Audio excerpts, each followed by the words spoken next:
Jadi begini, sebagaimana yang kita ketahui ya, kemarin tahap kedua yaitu pelimpahan itu sudah dilaksanakan pada tanggal 5 Juni. Dan kemudian ini sekarang sudah masuk dalam kewenangan kejaksaan ya, dominus litis ya.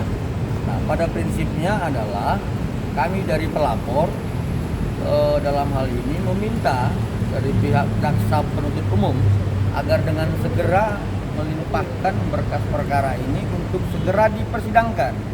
Ya, jadi kenapa kami minta seperti itu? Ya, ini bukan hanya untuk kepentingan kami sebagai penasihat hukum pelapor ya, tetapi juga terhadap tersangka NM dan IM seperti itu. Dan kemudian kami juga dalam hal ini meminta karena hak kami juga ada terhadap berkas dakwaan lengkap ya, khususnya terkait hasil lab forensik yang dilakukan oleh Dircyber Polda Metro Jaya. Seperti itu. Yang lain? Bang, jadi kan tambahin bahwa seperti apa disampaikan oleh Adinda Julianus bahwa ini supaya ada kepastian hukum lah, baik untuk pelapor maupun sebagai terlapor.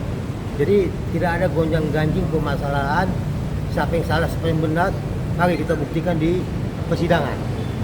Jadi saat ini kan banyak masyarakat, ada lagi PH-PH yang dukun hukum saya katakan. Kenapa? Karena membahas bukan berdasarkan undang-undang, tapi penerawangan. Jadi ada dukun hukum, ada yang ngaku-ngaku ahli hukum.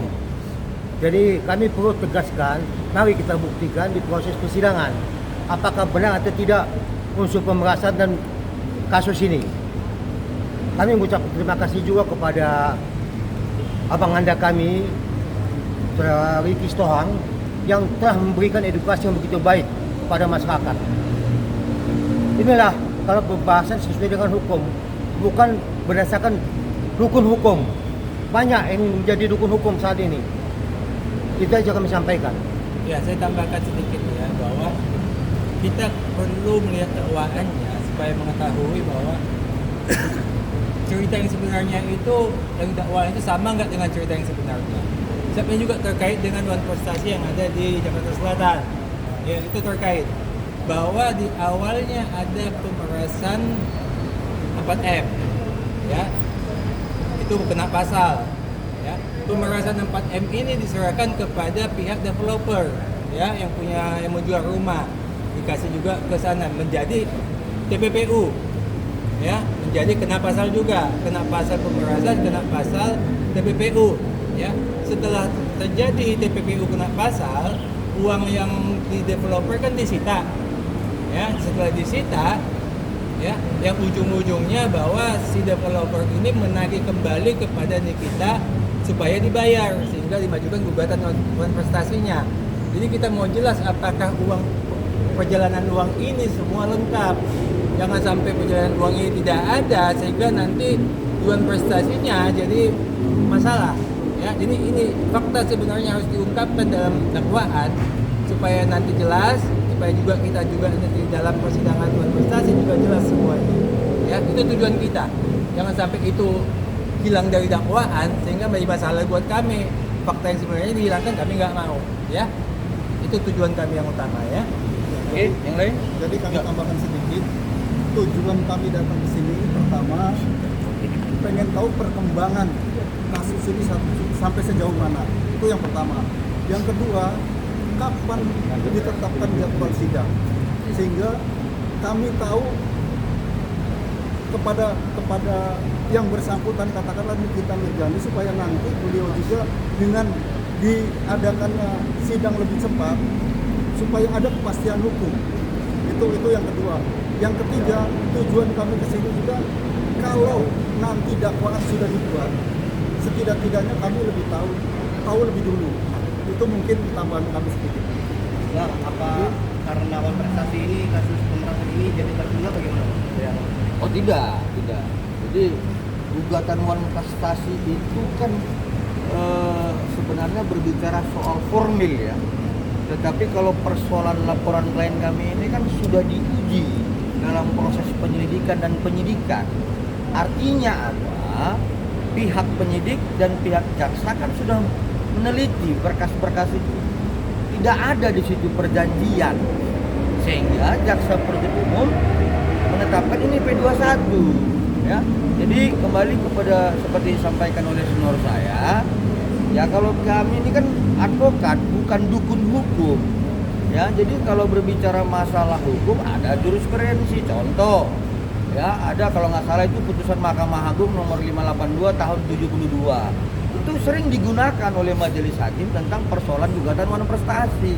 Tapi kalau ada dukun-dukun hukum berbicara wan prestasi itu menghilangkan pasal 1243, menghilangkan 1238, menghilangkan 1320 unsurnya, ini dukun ya, bukan advokat. Saya pikir demikian ya. Jadi nggak ada itu soal menundurkan ya. Tapi yang soal apa pidananya hilang, tetapi yang pasti adalah dengan P21 kami akan percaya bahwa wan prestasi itu tidak ada. Seperti itu. Ya, Tambahin. ditambahkan bahwa penyitaan uang 4M itu sah karena ada pasal pemerasannya, kena pasal TPPU-nya, kena pasal penyitaannya juga sah.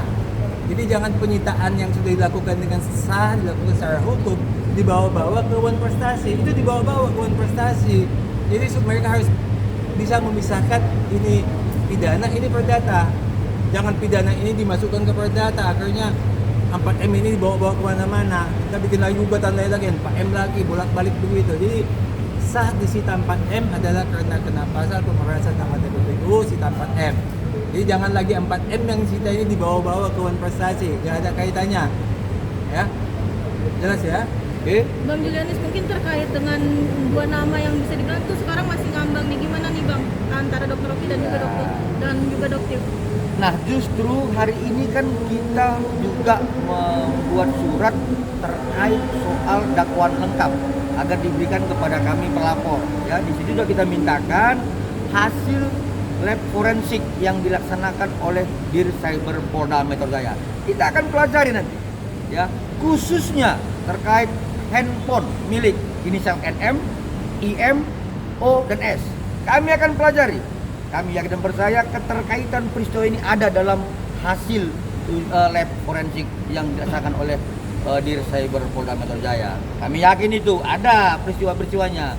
Yang salah satunya petunjuk yang kami dapatkan adalah sejak rilis dari Kejaksaan Negeri Jakarta Selatan ada penamaan pasal, yaitu pasal 55 ya. Ya, kami lebih kepada soal ada unsur downplagen di situ. Ya, ada pengarah di situ. Ya, nggak mungkin loh jaksa penuntut umum berani meletakkan pasal 55 kalau tidak ada pengarah dalam persoalan peristiwa pidana ini. Seperti itu. Berarti pasal 55 itu pasal yang baru ditetapkan ya? Itu adalah pasal yang ini kan gini. Jaksa kan punya kewenangan untuk itu. Ya, ketika menelaah, mendalami, ya dia meletakkan pasal itu. Kemudian dia menyimpulkan bahwa adanya keikutsertaan pihak lain seperti itu, ya. Oke. Bang, terakhir Bang, apa Dr. Reza khawatir Bang ini pemangkas prestasinya diduluin Bang? Nah, ini ahlinya ini. Ini bukan masalah diduluin, ya. Gugatan wan prestasi masuk ya pertengahan Mei. Itu memang ada jadwalnya, jadwal sidangnya itu ada. Tidak bisa dimaju dimundur nggak bisa. Itu udah ada tahapannya di pengadilan. Ya, tahapannya gugatan masuk, penetapan hakimnya siapa, majelis hakimnya, ya, penetapan tanggal sidang. Itu sudah semua ada jadwalnya. Ya. Sementara kasus ini belum dilimpahkan ke pengadilan, sehingga di pengadilan belum ada jadwalnya. Jadi bukan masalah didahulukan atau tidak. Seperti tadi kami tanyakan, segera akan dimasukkan, tapi belum. Ya, berarti kan bukan ada didahulukan, bukan. Itu jadwalnya semua ada. Jadi Ya. kami sih Dr. Reza tidak takut sama sekali soal ini sebenarnya. Apa yang ditakutkan sih? Dia sudah nyatakan kebenaran, dia laporkan ke polisi, sudah P21. Tidak ada ditakutkan. Hanya kami sebagai manusia memang prihatin lah dengan kondisi bahwa NM yang merupakan tanggung jawab keluarganya. Tapi ya ini konsekuensinya, risikonya. Apa yang dilakukannya, inilah yang terjadi. Untuk itu kami berharap bahwa pihak Kejaksaan Tinggi ini supaya secepatnya lah untuk menyampaikan ini kepada pengadilan supaya ada kepastian hukum. Kalau memang klien kami bersalah, silakan. Tapi kalau tidak, jangan jadi suatu hal yang dibahas di sosial media seakan-akan ini mau bebas. Wah, tidak. Jadi jelaslah bahwa ini tujuan kami supaya ada kepastian hukum. Itu aja. Oke Bang Miring, mungkin izin tanya Bang Miring, setelah bisa dibilang setelah ditetapkan P21 dan dilimpahin ke kejaksaan, mungkin proses untuk menuju ke ke persidangan itu mungkin butuh berapa lama sih Bang kalau misalnya dari segi hukum Bang? Secara umum itu kan sebenarnya nggak butuh waktu yang lama secara umum ya. Tetapi kan gini, kita melihat ini kan perkembangan. Nah kemarin tanggal 5 tahap kedua, kalau kami melihat ya seharusnya hari ini sudah bisa dilimpahkan dong, agar kemudian minggu depan sudah ditetapkan jadwalnya. Karena apa? Ini kan bukan kepentingan terhadap pelapor aja gitu, tapi terhadap tersangka juga agar bisa menggunakan haknya untuk melakukan pembelaan ya. Jadi dominus litis itu kan sebenarnya kewenangan kejaksaan. Kami tidak mau adanya intervensi lagi kepada pihak jaksa penuntut umum sehingga mekanisme hukum itu terhambat ya. Jadi kalau dipertanyakan seberapa lama ya seharusnya sekarang sudah dilimpahin seperti itu. Pada umumnya pengalaman kami itu pelimpahan setelah P21 tahap 2 itu 1 minggu cukup. Umumnya seperti itu. Ya. Tapi bila diperlukan penyusunan dakwaannya lebih lengkap, bisa juga seperti kasus ini kemungkinan 2 minggu. Tapi kalau normalnya 1 minggu. Tapi kalau memang harus disusut lagi, jangan sampai dakwaan salah juga. Apalagi kan ini masuk di media nih. Kalau dakwaan salah kan juga jaksa penuntut umum kan nanti nggak enak ya kalau sampai dakwaannya salah. Jadi mungkin perlu kehati-hatian sehingga akan jadi 2 minggu. Seperti itu. Tapi 2 minggu mungkin nggak akan lewat lah. Ya nggak lewat lah 2 minggu. Bang, kan nanti kan juga akan dihadirkan 6 JPU saat persidangan. Ya itu kan banyak yang mengatakan sampai 6 JPU gitu kan. Seperti apa nih mungkin abang tanggapannya gitu kan? Oh itu Wewenang jaksa. Mungkin ya kan, mungkin abang menanggapinya bagaimana nih? Itu kan maksudnya tim penyusun dakwaan. Ya. Memang menyusun dakwaan itu biasanya ada timnya. Cuman selama ini tidak pernah diungkap ke publik kalau kasus ini timnya berapa, tapi karena kasus ini heboh di media disebutkanlah 6. Kami juga dalam kasus lain biasa itu kalau 6 itu hal yang biasa. Cuman nanti yang datang ke persidangan paling juga 1 atau 2, nggak 6 yang datang. Itu umum kok itu 6 itu. Harus ada tim lah biar cermat ya. Bang, Dokter Oki dan Dokter sendiri mungkin sebentar lagi akan usaha seperti apa nih Bang? Mungkin kan abang juga tadi sudah melihat maksudnya ada keterlibatan dan keterkaitan kan Dokter Oki dan Dokter maksudnya kemungkinan nggak sih mereka nanti bisa terlibat? Kami belum melihat keterlibatannya karena kami belum menerima dakwaan lengkap ya, termasuk hasil lab forensik dari Polda Metro Jaya. Tetapi kalau dilihat, didengar informasi rilis dari Kejaksaan Negeri Jakarta Selatan, kan ditempatkan pasal 55. Nah pasal 55 itu ada itu medal plegen, down plegen, dan plegen, pengarah gitu. Dugaan kami itu ada di down plegen dan pengarah. Dugaan kami seperti itu. Tapi kita akan lihat dakwaannya dan terhadap hasil forensik dari diri Polda Metro Jaya. Seperti itu. Jadi jangan sekarang disimpulin. Ya kita lihat dulu ya. Tapi dugaannya jelas. Pasal 55 ditetapkan oleh DPU seperti itu. Dokter Reza Gladisnya sendiri nantinya akan siap nggak sih Bang untuk hadir ke persidangan baik perdata maupun nanti pas pidananya Bang? Oh itu begini, itu wajib ya. Kalau dalam one prestasi itu kan tentang kehadiran para pihak kan sudah diatur dalam Perma nomor 1 2016 itu di pasal 6 ya. Artinya kemarin senior saya sudah sampaikan kalau kemudian prinsipal dari pihak penggugat tidak hadir dan diwakili oleh kuasanya kan cukup kami saja. Tapi kalau misalnya prinsipal dari pihak penggugat hadir, kami juga akan menghadirkan. Pasti datang. Prinsipal dari kami seperti itu pasti datang, apalagi di pidana. Itu wajib. Kenapa? Kami akan memberikan fakta-fakta persidangan terkait keterangan klien kami dan saksi-saksi yang lain. Itu wajib. Ya seperti itu. Di pidana nanti ya, di pidana sebelum diperiksa saksi-saksi lain, saksi yang pertama diperiksa adalah saksi korban. Supaya dia bisa menceritakan apa sih yang dialami, baru saksi lain itu bisa menambahkan mendukung atau tidak mendukung kepada saksi korban ini. Jadi memang dia yang pertama diperiksa. Itu wajib yang pertama. Penegasan berarti Dokter Reza Gladis siap untuk hadiri. Oh siap. Oh, siap. Dia malah sebenarnya Dokter Reza Kapan? ini bertanya kapan saya datang. Dia malah kayaknya udah menggebu-gebu juga kepingin datang. Cuman kami ini apalagi ketua kami ini cuma instruksi jangan datang dulu. Nah, nanti kami kasih tahu kapan waktunya. Kalau dia pribadi kepingin datang, kepingin tahu juga apa sih yang terjadi di pengadilan gitu ya. Ada rasa ingin tahunya juga. Tapi karena kedua kali bilang jangan datang, dia tidak datang. Tapi kalau nanti dari tim hukumnya sudah mengatakan monggo datang, dia akan datang. Yang pada prinsipnya begini, kemarin ya tanggal 11 Juni klien kami ada di parkiran.